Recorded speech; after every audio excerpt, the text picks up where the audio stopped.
The call came in at 3:17 a.m., hushed, urgent, and strangely hesitant. Officer Daniels answered the radio with a groggy, "Go ahead," expecting the usual late-night disturbance, a cell fight, a drunk visitor, or some minor property damage. But the voice on the other end sent a chill down his spine. "There's something in Block D," the inmate whispered, voice cracking. "You need to see this." By the time Daniels and his partner, Officer Ramirez, arrived, the fluorescent lights flickered violently, casting uneven shadows across the narrow corridor. The prison was supposed to be empty at this hour. Guards were posted at every end, and yet something about this particular call screamed that something had gone horribly wrong. Block D had been largely abandoned for over a decade, a relic of the prison's dark past. It was the same block where investigations into contraband smuggling, unsolved inmate disappearances, and unexplained assaults had all been quietly buried in dusty reports.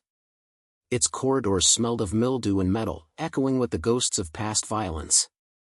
Tonight, the air was heavier than usual, thick with the odor of fear. They entered cautiously, flashlights cutting through the darkness. At first, it seemed quiet. Too quiet.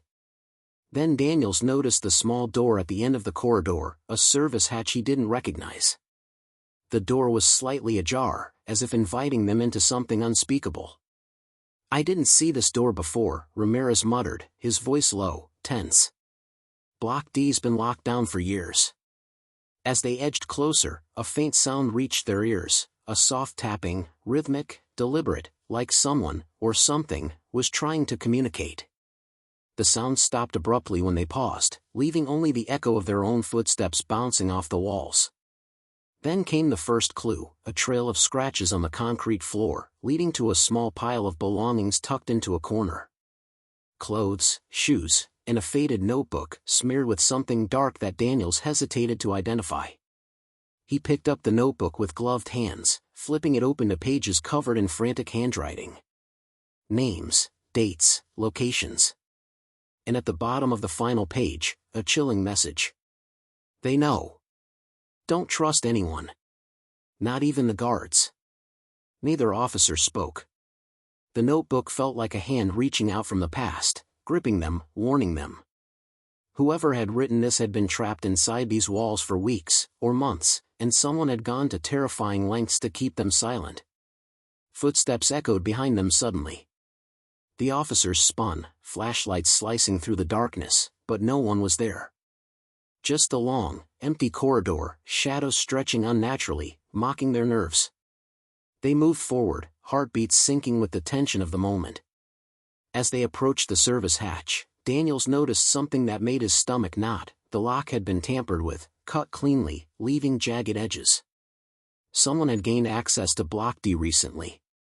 And if an intruder had been inside a supposedly abandoned section of the prison, it meant they were already inside the system, someone who knew the walls, the cameras, and the guards intimately. Daniels pushed the door open slowly, the hinges creaking like a scream in the silent corridor. The air inside was colder, the smell sharper, like bleach mixed with iron. And then he saw it, a narrow staircase spiraling down into darkness. Why would a service hatch lead underground? Ramirez whispered. His flashlight trembled as it revealed the bottom steps. The staircase seemed to descend forever, shadows swallowing the walls. The officers exchanged a glance that needed no words. They were stepping into something far beyond routine prison duty. Something that had been hidden, and deliberately forgotten, for decades. As they descended, Daniel's flashlight illuminated the walls.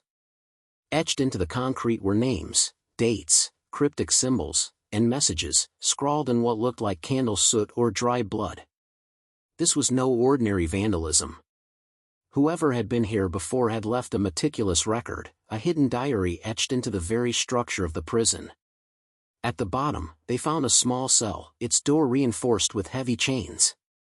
Inside, the remnants of what looked like a makeshift living space, a thin mattress, several empty food containers, and a small radio tuned to static. The most disturbing discovery, however, was the wall. It was covered with photographs, prisoners, guards, visitors, pinned haphazardly, each one crossed out with red ink. "Holy, what is this?" Ramirez whispered. Daniels stepped closer, examining the images. Names and dates were scribbled beside each photo. Some had symbols drawn over their faces, symbols that didn't make sense but felt threatening. It was a hit list, a record of vengeance or obsession. Someone had been living here undetected, watching, planning, documenting. And then they heard it, a faint, deliberate breathing from the corner of the cell. Daniels swung his flashlight, revealing a figure crouched in shadow. The person moved like a predator, barely human in the dim light, and stared back with wide, terrified eyes. Before either officer could react, the figure bolted, racing past them and up the stairs in a blur.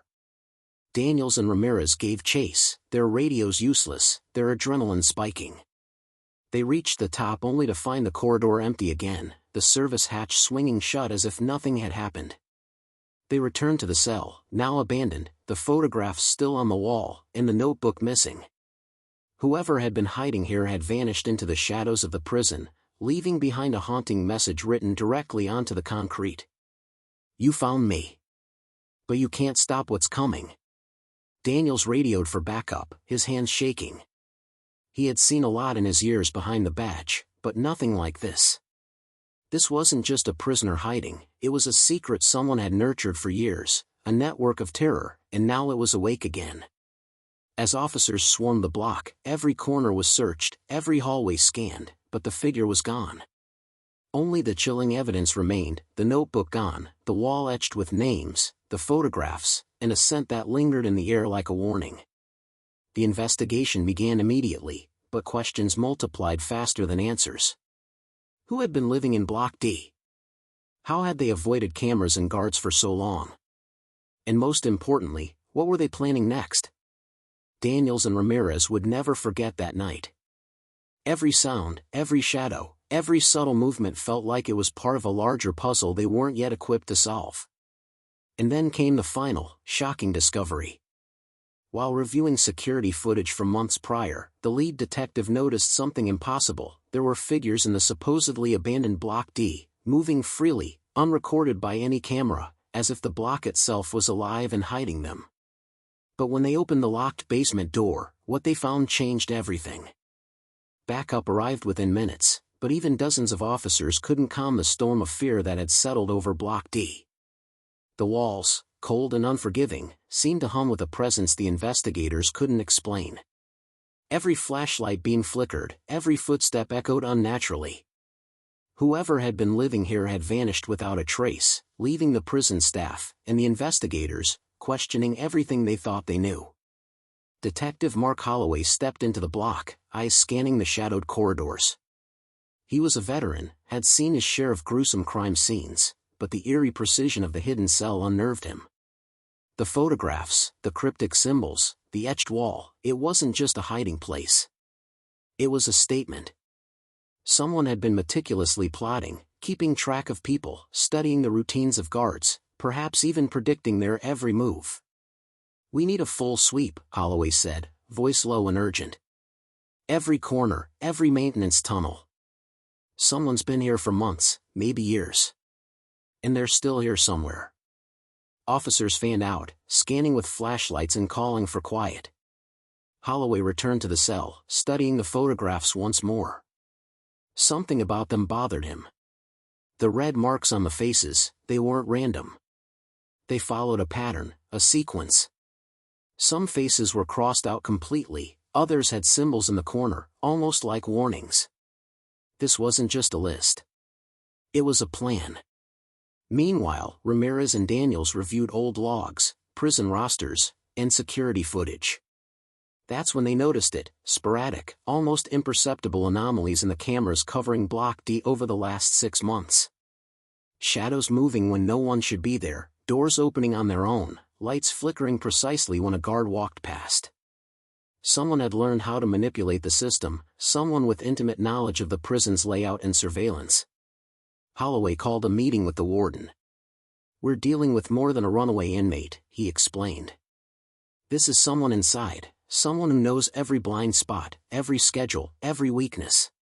The warden paled.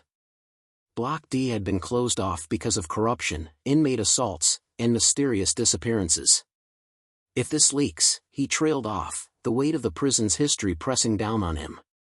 Holloway didn't need the words. He understood, the walls themselves were hiding secrets that someone didn't want uncovered. That night, the investigators returned to the service hatch, determined to descend again. This time, Holloway led a small team, equipped with cameras, recording every angle, documenting every step. The staircase groaned under their weight, a low metallic echo that bounced off the concrete walls. At the bottom, the cell appeared unchanged, except for one crucial difference: the notebook had returned. Open to a new page, the handwriting was jagged and frantic. You think you're close. But you're not. They watch. They wait. No fingerprints. No footprints. Holloway's gut told him it had been placed there deliberately, a taunt. Someone inside the prison was orchestrating this game, and the investigators were now the prey. Then a sound. A slow, deliberate scraping coming from the far corner. Flashlights swung, revealing nothing but the shadows, until a figure emerged, crouched low and moving with unnatural stealth. Before anyone could react, it disappeared through a narrow maintenance passage that Holloway hadn't noticed before. Split up. Holloway barked. But as teams fanned out, doors slammed shut, lights cut off, and radios filled with static. Panic spread quickly. Whoever, or whatever, was behind this wasn't just hiding. They were controlling the environment, manipulating the chaos. Hours later, the first breakthrough came when Ramirez discovered a hidden wall panel. Behind it, dozens of documents, maps, and detailed logs had been stored, tracking movements of guards, prisoners, and visitors over the past 5 years. Holloway scanned the papers, horrified. The level of detail was staggering: photographs, schedules, even notes on personalities and habits. Someone had studied every person in the prison as if they were chess pieces in a game. Then came the bodies. Not inside the prison, at least not yet, but outside. 2 local homeless men, known to occasionally loiter near the prison perimeter, were found in an abandoned warehouse a mile away. Both were dead, signs of strangulation, with cryptic symbols carved into the walls around them.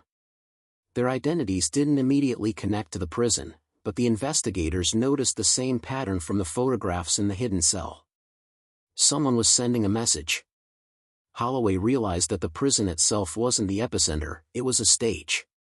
The unseen antagonist had extended their reach beyond the walls, and the stakes had escalated far beyond missing inmates or hidden cells. Now, anyone connected to the investigation could be a target. As dawn approached, the team regrouped, exhausted and on edge. Surveillance teams were deployed outside the prison, plainclothes officers shadowing anyone with access. Holloway stared at the photographs once more. One image caught his eye: a guard's face, circled in red, the symbol marking him in the corner identical to those found on the homeless victims. The realization hit like a hammer: someone on the inside was either complicit or the next target. Then the unthinkable happened. The prison's internal alarms triggered, lights flickering violently. Multiple cell doors unlocked simultaneously. Guards ran to contain the situation, but Holloway felt a sick certainty settle in his chest. Whoever had orchestrated this had not only hidden in Block D, they had infiltrated the system entirely. Access to the prison wasn't just physical, it was digital, operational, psychological. Ramirez approached Holloway, voice trembling. "They know we're here. They're testing us, marking us, we're walking into a trap." Holloway nodded.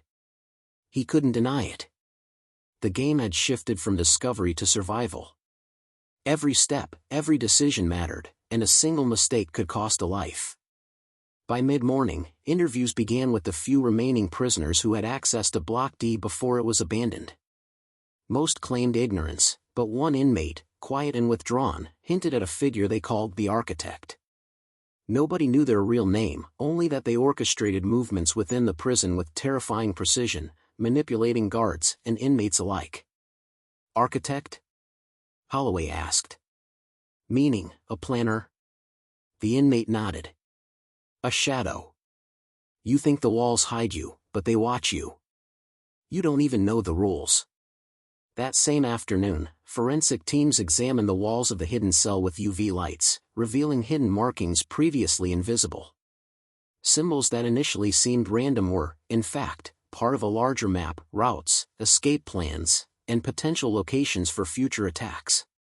Whoever created this labyrinthine network had planned far in advance, anticipating that someone would eventually come looking. By nightfall, Holloway was exhausted but relentless. He reviewed every camera feed again, cross-referencing timestamps with inmate logs and guard schedules. Patterns emerged, movements that didn't match official records, suggesting that someone had been inside Block D while it was supposedly sealed, monitoring everything.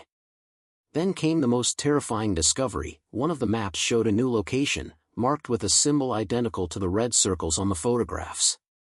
And next to it, written in shaky handwriting. "Soon, everyone will see. Everyone will know." Holloway realized the investigation had become a race against time. The architect was not only free, they were preparing their next move, and it could be closer than anyone imagined. By the end of the chapter, the officers had gathered all evidence, but the sense of unease remained. Block D was no longer just a physical threat, it had become a psychological trap, a puzzle where every clue led to more questions. Every shadow, every creaking door, every distant sound of metal against concrete reminded them that the architect was always one step ahead. And then came the final, chilling revelation for Chapter 2. While reviewing the footage of the abandoned service hatch from earlier months, Holloway noticed a familiar face, someone he had trusted, someone he had worked alongside for years, slipping unnoticed into the abandoned section of Block D. Their identity was hidden in shadow, but the uniform, the gait, and the subtle movements left no doubt. Someone on the inside, someone expected to protect the prison, had been aiding the architect all along. The betrayal cut deeper than the danger itself. Holloway knew the next phase of this investigation would push them to the brink. They were no longer just searching for a criminal. They were confronting a mastermind hiding in plain sight. And just when Holloway thought they had seen it all, the phone rang. A voice, distorted, mechanical, yet unmistakably human, whispered a single sentence. "You've found the walls. Now find me, before it's too late." The night was thick with tension. Detective Holloway, Officer Ramirez, and a small strike team returned to Block D under the cover of darkness, armed with body cams, flashlights, and a determination tempered by fear. Every corner they turned seemed alive, every shadow a threat. The architect had transformed the abandoned wing into a labyrinth of surveillance and control, and now, the investigators were stepping directly into the heart of it. They entered through the service hatch once again, descending the staircase that had already claimed so much of their composure. The walls were marked with fresh symbols, etched deep into the concrete as if daring anyone to follow. Holloway studied them closely, realizing they formed a path, an intentional guide, leading them somewhere the architect wanted them to go. "Look at this," Ramirez whispered, pointing to the symbols. "It's a trail, almost like a breadcrumb." But the breadcrumb trail didn't feel safe. Each step echoed ominously, the air heavy with the scent of mold, dust, and something far darker, like iron. At the bottom, the hidden cell waited, but it was empty.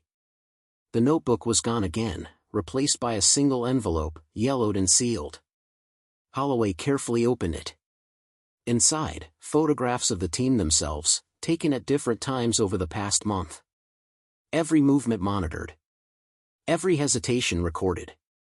"They've been watching us," Holloway said, voice tight. "All this time, they've been inside the prison, inside the system. They knew everything." Suddenly, a door slammed somewhere deep within Block D. Holloway raised his flashlight, revealing a faint silhouette moving quickly along a hallway. The team pursued, but the figure vanished again, slipping into a service tunnel Holloway hadn't noticed before. It was a trap, but now they had no choice, they had to follow. The tunnel led to a subterranean network beneath the prison, passages that had been long forgotten. Pipes rattled overhead, shadows stretched unnaturally, and the walls were lined with maps, notes, and photographs. Holloway's stomach dropped. This was not just a hideout, it was a command center. The architect had been orchestrating events from the very bowels of the prison, using knowledge, planning, and patience to manipulate everything above. Then came the sound of footsteps echoing behind them. They turned, flashlights slicing through the darkness, only to find a single figure emerging from the shadows. Holloway's breath caught. The uniform, the badge, it was Officer Daniels. "You?" Holloway whispered, disbelief mixing with rage. "You've been helping them?" Daniels' eyes were cold, unreadable. "I didn't have a choice," he said softly. "Or maybe I did. But they made me understand, the rules of the game are bigger than you, bigger than anyone in this prison. And now, you're part of it." Before anyone could react, the lights cut out entirely. Panic surged. Holloway signaled for the team to stay calm, but it was impossible. Every movement was uncertain, every shadow a potential threat. Then the voice came again, this time echoing from hidden speakers throughout the subterranean network. "Welcome. You found me, but you're not ready." The team realized the architect wasn't just one person, it was someone with access to the entire infrastructure. Cameras, alarms, doors, even their movements had been anticipated. Holloway felt a cold dread. They were inside the lair of a genius criminal mind, and every second brought them closer to danger. A sudden clanging sound drew them to a side chamber. Inside, chains dangled from the ceiling, remnants of previous experiments, victims, and perhaps threats to keep the architect's presence undisputed. The walls were plastered with more photographs, some familiar, others terrifyingly new, of potential victims, including people who had recently visited the prison, guards, and even Holloway himself. And then they saw the figure. The architect stepped from the shadows, a man in his late 40s, eyes sharp, movements deliberate. He wasn't physically imposing, but there was an aura of control, a predator's confidence. Daniels moved closer, trying to reason, but the architect's attention was solely on Holloway. "You've been following the breadcrumbs," the architect said calmly. "But the game isn't over until you understand the rules. I decide who lives, who dies, and who gets to see the truth." Ramirez stepped forward, gun drawn. "It's over. You're coming with us." The architect smirked, revealing a small device in his hand. "Coming with you? Or coming with me?" With a press of a button, alarms blared, and hidden doors began locking behind the team. The tunnels shifted almost like a trap closing in, and panic surged. They were cut off from exits, cornered in a subterranean maze with the architect in complete control. Hours passed as the team tried to navigate the tunnels, evade traps, and decipher the cryptic symbols etched into the walls. Holloway realized that every move had been anticipated, every decision they made led them closer to a single chamber. When they arrived, the last door stood before them, reinforced and ominous. On it, a symbol identical to those in the hidden cell, glowing faintly under their flashlights. Holloway took a deep breath and pushed the door open. Inside was the final reveal. The walls were lined with monitors, tracking cameras from every corner of the prison and surrounding property. Multiple screens displayed live feeds of the team, guards, and visitors, everyone they had encountered. And at the center, chained but alive, were the missing inmates from Block D, the hidden figures' previous victims. The architect stepped forward, smiling. "Everything you saw, the bodies, the clues, the labyrinth, it was all necessary to show you the truth. The walls hide everything, but only those who understand the rules survive." In a split-second decision, Holloway lunged forward, taking the architect by surprise. A struggle ensued, the chaos amplified by the maze of cameras, chains, and tunnels. Ramirez and Daniels joined, finally overpowering him, and the team freed the surviving prisoners. The police finally swarmed the location, arresting Daniels, the traitorous officer, and securing the tunnels. The architect, though restrained, continued to smile, his calmness unnerving. "You think the story ends here," he said quietly. "But the walls, they never forget." Weeks later, the prison underwent a full investigation. Block D was sealed, the tunnels destroyed, and every symbol erased. Yet rumors persisted. Staff reported shadows, whispers, and fleeting movements in the hallways. Some claim the architect had left behind plans, and the notebooks, once thought recovered, disappeared again from evidence storage. And then the final, haunting twist: 3 months later, a body was found in a nearby abandoned warehouse. The signature markings were identical to those from Block D. Whoever orchestrated the labyrinth of terror had not been stopped. Holloway stared at the photographs of the victim, a chill running down his spine. The architect may have been behind bars, or so they thought, but the shadow he cast over the prison, and everyone connected to it, would linger forever. The final message, found etched into concrete inside Block D after cleanup, read simply: "The walls remember. And so do I." For Holloway and the team, the lesson was clear: prisons are designed to contain criminals. But some criminals? They contain the prison. And as the screen fades to black, one thought lingers for the viewers: they thought the killer was behind bars. But the game never ends.